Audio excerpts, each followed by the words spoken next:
The events take place in Ireland in 1964. The guests are having fun at a wedding. At one point, Kevin tells his cousin named Margaret that he wants to show her something. However, when they were alone, he kissed her. Margaret pushed him away, but the guy was very persistent and made her do it. When it was over, Kevin came out to the guests, as did Margaret. The girl in tears told one of the women what had happened. When the father of Margaret learned of this, he sought advice from the priest. In the meantime, the girl continued to cry helplessly. The next day the disgruntled father woke his daughter early in the morning and told her to pack. Margaret's brother was a witness to this. Later, he saw from the window how his sister was being taken somewhere. Next we are told the story of Bernadette, who lives in an orphanage. Two other girls brushing her hair, ask her if it is a sin to be beautiful. Bernadette replied that it was not, for the Virgin Mary was beautiful too. During the day the local guys flirted with Bernadette, asking her to kiss them. Of course, the girl had no intention of doing that, but she certainly enjoyed the signs of attention from the boys. This was noticed by the director of the orphanage. Soon after, Bernadette's bed was empty. The third story is about Rose, who gave birth to a child out of wedlock. The girl begged her mother to look at the grandchild at least once, but the woman was adamant, for the daughter had disgraced the family. Rose was called by the father, who had already informed the priest of what had happened. The family, against the daughter's wishes, intended to give the baby up for adoption. Rose had no choice but to sign the documents. However, as the nurse and priest carried the child away, Rose cried and begged not to take him away from her, but the father grabbed the daughter and would not let her run after the son. All three girls were brought to the Mary Magdalene Asylum and taken to Sister Bridget, who told them that they would have to work hard, pray and deprive themselves of all pleasures in order to atone for their sins. Only in this way can a fallen soul be purified, as it once was for Mary Magdalene, a sinner who became a saint. Margaret interrupted Sister Bridget to say she wanted to get out of here, but the nun told her to be quiet. None of them will leave here in the next many years. Bridget's sister also decided that from now on Rose's name would be Patricia, for the parents had disowned her. Sister Bridget had already learned about Bernadette from the director of the orphanage, who was a good friend of hers. The girls were taken to the laundry room where they would have to do the hard work. In the evening before going to bed, they were made to kneel down and read a prayer. Patricia couldn't sleep for a long time. Feeling sick, she asked Bernadette to help her walk to the bathroom. Patricia was losing her breast milk, so she was in great pain and almost fainted. A girl who has been in the asylum for quite some time advised Patricia to endure the pain, because the nuns hate it when something like this happens to their pupils. The girls were awakened early in the morning and asked if any of them had seen Una O'Connor. The girls said nothing, and then the nun took them to breakfast. The servings of the girls were meager, unlike those of the nuns who ate breakfast separately. In the afternoon the girls continued their hard work in the laundry room. Katie, who had worked here for 40 years, made sure they didn't talk to each other. A nice girl named Crispina spoke to Bernadette, but Katie silenced them. She also told them that one of the nuns was in big trouble because of Una's escape. Katie calls the girls selfish, for they don't care about the reputation of nuns. Now the sister who fell asleep on duty and failed to keep an eye on Una will be sent to Africa, where she will have to work with lepers. At night Margaret prepared to make her escape, but when she heard screams, she quickly returned to bed. The angry father dragged his daughter Una here, saying she no longer had a home. She had disgraced the family and was now doomed to stay in this place for the rest of her life. Una begged the father not to leave her here, but he just left. What happened made Margaret give up the idea of running away, for she found herself in a similar situation. On certain days of the week Seamus and his assistant Brendan come to the asylum to drop off dirty laundry. While hanging clothes, Patricia saw a woman with a child outside the gate. It turned out to be Crispina's sister and her 2-year-old son. The mother and son wore identical medallions with the icon of Saint Christopher. Seeing Bernadette, Brendan began to make lewd hints at her. She responded rather rudely. Crispina confessed to Patricia that she didn't even know her child's name. In fact, Crispina is not even her real name, just something Sister Bridget called her. When Brendan approached Bernadette with an indecent proposal, she rebuffed him. Meanwhile, Crispina said that she ended up here shortly after the baby was born. The sister was forbidden to see Crispina, but sometimes she came to the gate to show her the child. The St. Christopher medallions are the only thing that connects Crispina with her son. Bernadette uncompromisingly demanded to see Sister Bridget. For disobedience, she and Crispina were taken to the nun who was just shaving Una bald. Bernadette only wanted to know why she was here. The girl thought she had done nothing wrong, but Sister Bridget was of a different opinion. According to her, all women should be pious and not plunge men into temptation. As punishment, the girls each received several strokes of the birch. Una tried to pick her hair up from the floor, but the nun told her to stop. She was pleased with the punishment, for now the girl would not try to escape from here like that. At night, Bernadette told Patricia that she would do anything to escape. They were not slaves and did not deserve such a life. Bernadette took action and responded to Brendan's flirtations the very next day. She invited him to run away from the city together and get married. Of course, Brendan took the idea without enthusiasm, then Bernadette let him look under her dress to convince. This obscene spectacle was witnessed by Katie. She intended to tell Sister Bridget everything, but Bernadette caught up with her and threatened to hurt herself if she didn't keep it a secret. Katie was afraid to take such a sin, so she gave in to the blackmail. During the night as arranged, Brendan snuck onto the territory of the asylum, stealing Seamus's back door keys ahead of time. Bernadette meanwhile escaped from the common room and raced to the lower floor. At the last moment, however, Brendan changed his mind and did not open the door for her. Once his brother stole apples from nuns and got 6 years in prison. So if anyone found out that he was involved in Bernadette's escape, his life would be over. Brendan left, and the nuns caught Bernadette and punished severely for disobedience by shaving her hair. Bernadette resisted, not wanting to give up simply for nothing. When she looked at her reflection in the mirror, she realized there was no escape. Days and weeks and months passed. The girls labored hard, deprived of all worldly pleasures.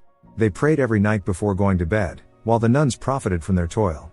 One day the asylum received a donation of washing machines, which should have made the work of the pupils easier. As the girls showered, the nuns mocked them, teasing them about their overweight and other physical shortcomings. Crispina couldn't stand it and cried.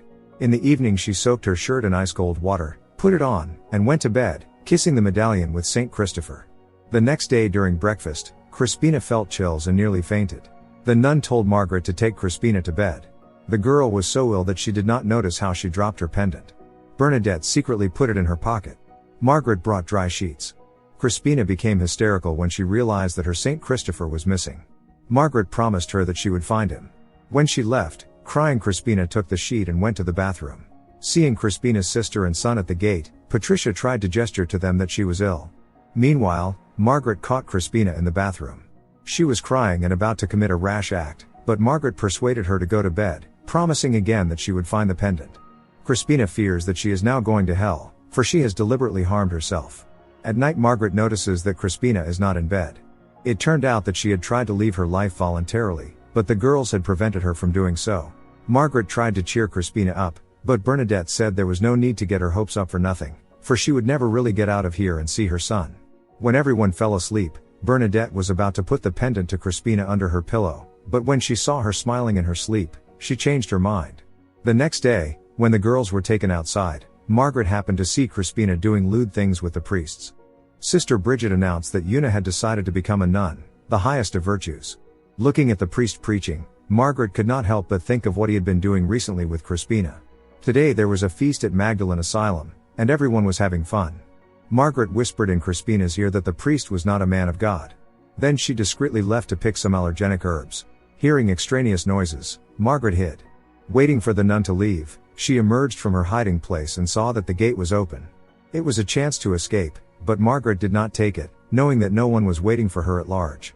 At dinner, Crispina rebuked Margaret for making a promise she could not keep. While everyone was reciting a prayer, Margaret came into the common room and turned all the beds upside down, finding the pendant under Bernadette's mattress. Margaret attacked Bernadette, who took from Crispina the only thing she had left. None of the girls tried to intervene. At night Patricia asked Bernadette why she did it. The girl motivated her action by the fact that Crispina had not suffered enough. That's exactly what they're here for. The next day Margaret threw the allergenic weed into the washing machine along with the priest's cassock. Soon there was a celebration.